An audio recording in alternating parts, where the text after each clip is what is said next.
Have you ever dreamed of being far from the madding crowd, as Thomas Hardy suggested in his book? Well, if you have, probably Pitcairn Island could be one of the best places in the world to do so. It lays in the middle of the ocean, halfway between Peru and New Zealand, 5,000 kilometers away from each. The closest piece of land are the Mangariba Island, only 300 miles away.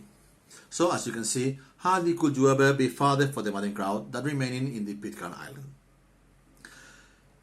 First people living there were Polynesians coming from Mangariba, and as suggested by the ancient burials and relics found there, they remained there from the year 800 up to the year 1500 more or less.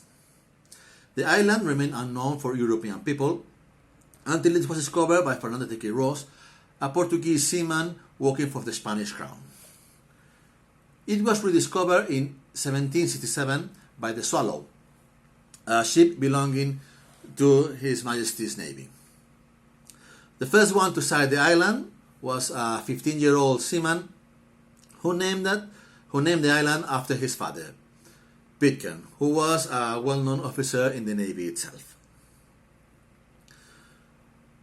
So, well, have you ever heard about the Bounty?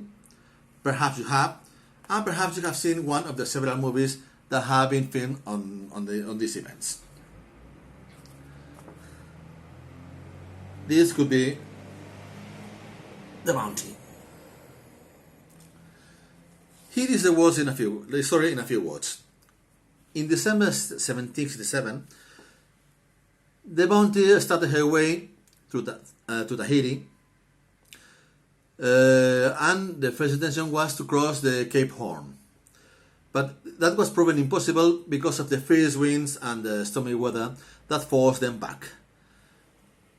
So in the end, they had to go across the Cape of New Hope. Once in Tahiti, they got a very warm welcome from the king, who kept in mind Captain Cook, who had been in the island 15 years before. The mission on the Bounty was to get this: breadfruit. They wanted to get as many plants as they could in order to take them to Jamaica with a view to achieve a very cheap source of food for slaves in Jamaica. The Bounty remained in Tahiti for 6 months, and the crew started to relax the uses, and several members of the crew started relationships with one or several women on Tahiti. But the time came for them to get on board again. Some of the men, though, were reluctant to get on board, so they fled, but they were discovered by Lieutenant Bligh, who was in command of the ship. Once on the way, Lieutenant Bligh became stricter and stricter, and his stiffness was probably one of the causes of the mutiny that took place in the middle of the ocean, led by Christian Fletcher, the first officer. He cast adrift Lieutenant Bligh and the officers and seamen who remained loyal to him in a very small boat. Skillful as he was, Bligh was able to take this boat and to steer this boat to Timor, and from there he got to Britain, where he accused Christian Fletcher of mutiny, one of the worst possible crimes on the Navy. The Bounty, meanwhile, was trying to find a safe harbor.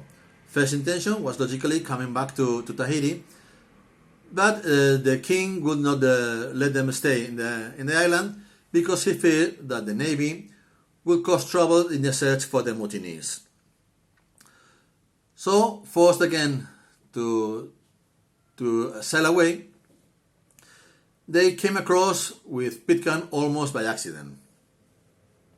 When in 1767 the captain of the Swallow, the first ship to find Pitcairn, placed the island on the charts, he made a mistake. So all the charts in the Navy had Pitcairn Island misplaced. Aware of this, Fletcher decided that this could be a very safe harbor. Once they set foot on the island, the bounty was set on fire, so it would not be seen from the sea. But, well, what can I say? Seamen are not that different from pirates on that time. So murder and suicide took away the life of many of them. When a whaling ship, an American whaling ship, came to the island 18 years after the arrival of the bounty, they found that John Adams was the only remaining member of the crew, and he was there with the few women that had been taken with them from Tahiti, and the children that had been born on Pitcairn itself. When the Navy finally found John Adams, since they saw that the island was so cleverly ruled, they decided that there was no point in punish John Adams for a crime that had taken place 13 years before. In 1837, the Pitcairn Island cast a vote to decide whether they would belong to the British Empire or not. That was the first time in history that women had a right to vote in the same conditions as men did. So that was the first time that full democracy was applied in the world. Pitcairn Island holds a couple of singular records. Apart from this about democracy, some consider that Pitcairn is the smallest country in the world. It's really not a country, for it belongs to the UK. But really, it's the last of the colonies in the Pacific Ocean belonging to the United Kingdom.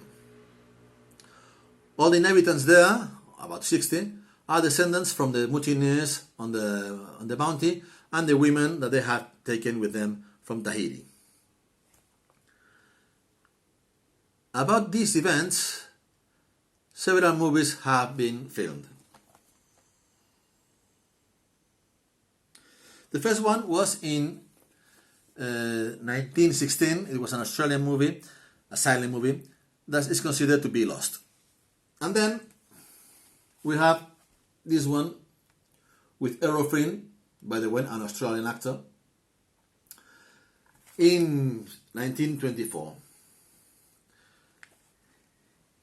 This one with Clark Gable and Charles Lawton. In 1967, with Trevor Howard in the role of Lieutenant Bligh and Marlon Brando in the role of Christian Fletcher. And the last one, with Mel Gibson and Anthony Hopkins. This movie happened to be on TV just a week ago, so I saw it again, and I enjoyed it very much. But this is my favorite one, with Marlon Brando and Trevor Howard. Now, if you want to get to Pitcairn Island, it's not easy. So small is the island that it has no airport. So the only way to get there is a 1.5 day long sail from Nanga River. So if you want to be on the last corner of the world, this is what it takes: 1.5 days from Nanga River. Thank you.